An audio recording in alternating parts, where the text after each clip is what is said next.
الكارت هذا عبارة عن كارتين شاشة مربوطين مع بعض. نعم كما سمعت، كارتين مربوطين مع بعض، لأنه يحتوي على 2 جي بي يو مع 2 هيتسينك. وليس هذا فقط، بل يعد واحد من أندر الكروت على الإطلاق، هذا إن لم يكن الأندر. الحصول على هذا الشيء كان صعب جدا جدا جدا جدا، لأن هذا الكارت كان يعتبر أقوى وأغلى كارت في تاريخ انفيديا وقتها. اسم هذا الكارت الجي تي اكس 295، وأيضا أول كارت جي تي اكس في فئة ال90 في كل تاريخ انفيديا، يعني قبل الجي تي اكس 690 وال590 وحتى ال490.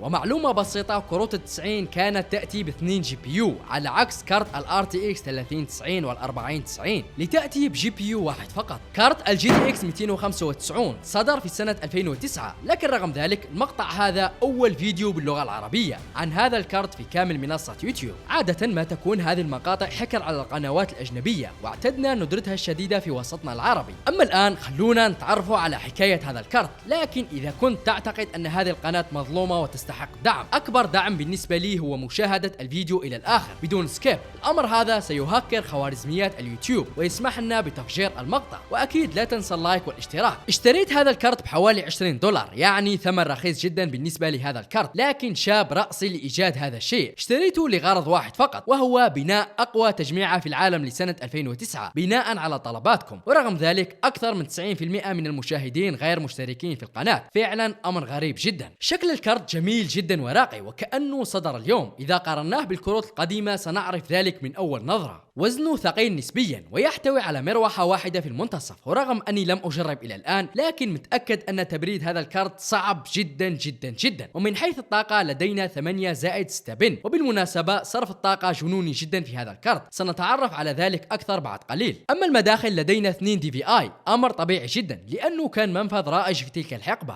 والجيد أنه كان مرفوق بأدابتور أو محول من دي في اي إلى في جي اي، لكن سأستخدم كابل آخر يحول من الدي في اي إلى الاتش دي ام اي. وهذا شكل الكارت من الداخل كما هو ظاهر. أعتبر أن نظام التبريد متواضع جدا، وواثق أنه سيكون ضعيف نوعا ما. لدينا مروحة واحدة في المنتصف مع 2 هيتسينك منفصلة تماما عن بعضها. وزنها ثقيل نوعا ما وتأتي بجودة ممتازة جدا. فيها 2 هيت بايب نحاسية، وأيضا يتكرر الأمر في القاعدة، لكن هذه المرة قاعدة كبيرة جدا. لكن للأسف الهيتسينك صغير جدا بالنسبة لهذا الجي بي يو، لأن كل جي بي يو عبارة عن كارت جي تي اكس 275 منفصل تماما. وملاحظة مواصفات هذين الجي بي يو هجينة ما بين الجي تي اكس 260 وال 275 وأيضا الجي تي اكس 280. إذا ألقينا نظرة على استهلاك الجي تي اكس 275 سنكتشف أنه حوالي 200 واط، لكن الجي بي يو في هذا الكارت يستهلك طاقة أقل، حوالي 150 واط فقط، لأن صرف الطاقة الكلي للكارت هو حوالي 300 واط. صراحة صرف طاقة 300 واط رقم كبير جدا جدا ويتعب حتى أعتى الباورات. فواضح جليا أنه من المستحيل تشغيل هذا الكارت على باور اقتصادي. أقل شيء لتشغيل هذا الوحش هو باور بقدرة 600 واط من ماركة معروفة، وأكيد يفضل استخدام باور أعلى. في تجارب اليوم سأستخدم باور السيسونيك سيريوس اكس الذي يأتي بقدرة 750 واط. ويجب أن تعرف عزيزي المشاهد أن هذا الكارت عبارة عن تحفة أثرية فقط، فمن غير المنطقي إطلاقا أن تسألني هل أنصح به أم لا، لأنه أولا لن تجده إطلاقا، وثانيا حتى إن وجد سيكلفك أكثر من سعره لأنه يحتاج إلى باور غالي جدا. أما من حيث المواصفات أو الأرقام فالموضوع كبير جدا. أولا الكارت هذا أعلى كارت من ناحية ترقيم في كل تاريخ انفيديا،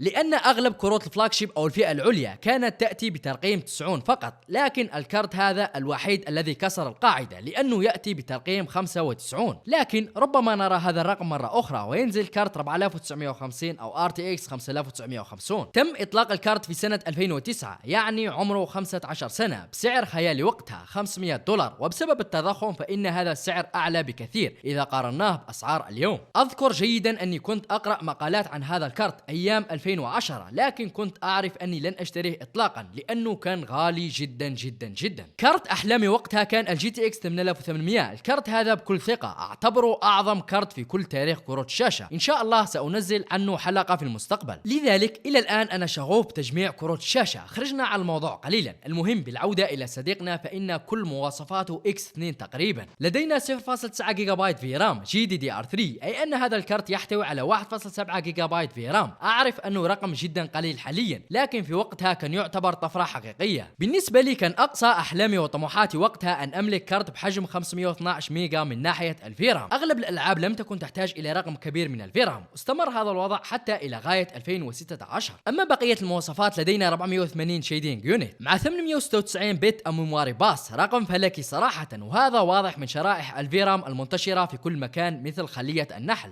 أما سرعات الكارت فهي بطيئة نوعا ما 576 ميجا هرتز. ومن حيث تيرا فلوبس صراحة رغم أن الكارت قديم لكن رقم ممتاز جدا 1.2 تيرا فلوبس، أي تقريبا بنفس قوة الإكس بوكس 1 على الورق، وحتى أنه يتفوق على كروت كثيرة مثل الجي تي اكس 750 تي اي والار اكس 550 وحتى الجي تي 1030 وغيرها من الكروت. لكن الكلام هذا على الورق فقط أو من ناحية الأرقام، وأكيد سنعرف الأداء الحقيقي بعد قليل. جربت الكارت على إحدى تجميعات الخارق ووقع الاختيار على أقوى تجميعة في العالم لسنة 2014. مواصفاتها بورد زي 97 اس ال اي من ايسوس مع معالج اي 7 4790 كي مع رامات دي دي ار 3 بحجم 8 جيجا. اعتقد ان الجهاز مناسب جدا لتجربة الكارت. والبداية باختبار الحرارة، النتائج كانت مزرية نوعا ما، 95 درجة عند الضغط، صراحة امر طبيعي جدا لان صرف الطاقة عالي جدا، والاسوأ ان تبريد الكارت ضعيف، فالنتيجة متوقعة نوعا ما. ملاحظة بسيطة قبل التجارب، مش كل الالعاب تشتغل على 2 جي بي يو الموجودة في البطاقة، العاب قليلة فقط تستغل ذلك، لذلك لم اجرب العاب كثيرة. جي تي اي 4 لعبة من عمر الكارت، وايضا تستفيد من تقنية اس ال اي او تدعم كلا الجي بي يو الموجودين في الكارت، لكن الامر المحبط انه لا يمكننا استغلال ال 1.7 جيجا في رام. نعم سيعمل كلا الجي بي يو مع بعض، لكن لا يمكن دمج الفي رام الموجودة، لذلك سيعمل الكارت 800 ميجا فقط، فامر محبط جدا، وايضا نقطة ضعف كبيرة في هذه التقنيات. المهم اللعبة هذه كانت متطلبة جدا في زمانها، صدرت في سنة 2008 على 1080 بي هاي سيتنج، حقق الكارت حوالي 64 اطار كوسطي، بالنسبة لوقتها كان يعتبر شيء خارق جدا. كرايسيس الاصدار الثاني معذبة كروت الشاشة، اللعبة هذه كانت متطلبة بشكل خيالي وقتها 1080 بي هاي سيتنج، والاداء كان خرافي حوالي 90 اطار. تحقيق هذه الارقام في لعبة كرايسيس كان يعتبر بمثابة الحلم وقتها. جراند 5 لعبة حديثة نوعا ما، واكيد بالمقارنة بعمر الكارت، على 720 بي نورمال سيتنج حققنا حوالي 45 اطار. قد يبدو اداء متواضع نوعا ما، لكن يجب الا ننسى ان الكارت عمره حوالي 15 سنة، بالنسبة لعمر الكارت اعتبر ان الاداء معقول جدا. فار كراي 3 1080 بي هاي سيتنج، والاداء كان ممتاز مرة اخرى، تقريبا اكثر من 60 اطار من ناحية متوسط الاطارات، بالنسبة لوقتها كان يعتبر امر صعب جدا. حسنا قد يبدو لك ان اداء الكارت متواضع نوعا ما، خصوصا اذا قارنته بعتاد اليوم، لكن هناك عوامل كثيرة مختلفة. اولا اغلب التجارب كانت على 1080 بي، وهذا ريزولوشن عالي جدا بالنسبة لتلك الفترة. انا شخصيا كنت العب على 1024 ضرب 768 على شاشة سي ار تي، وهذا يعني ان اداء الكارت سيكون اقوى بكثير على ريزولوشن مثل هذا. ويجب ان تعرف ان هذا المقطع عبارة عن استرجاع ذكريات فقط وحنين للماضي. لم اجرب العاب كثيرة على الكارت، لاني سانزل مقطع اخر قريبا عن اقوى تجميعة في العالم لسنة 2009، سيكون مقطع طويل جدا. وعلى حسب خبرتك عزيزي المشاهد، ماذا تتوقع ان تكون قطع هذه التجميعة؟ يا ريت تكتب لنا في التعليقات. وايضا سانزل حلقة اسألني قريبا ستكون خاصة بالاجابة عن الاسئلة فقط، فاذا عندك اي سؤال فقط اكتبه في التعليقات، وساجيب على كل الاسئلة بدون استثناء حتى اذا كانت خارجة عن الموضوع. اذا عجبكم المقطع اعطونا لايك واشتراك. كان معكم صديقكم مفتاح، والسلام عليكم ورحمة الله تعالى وبركاته.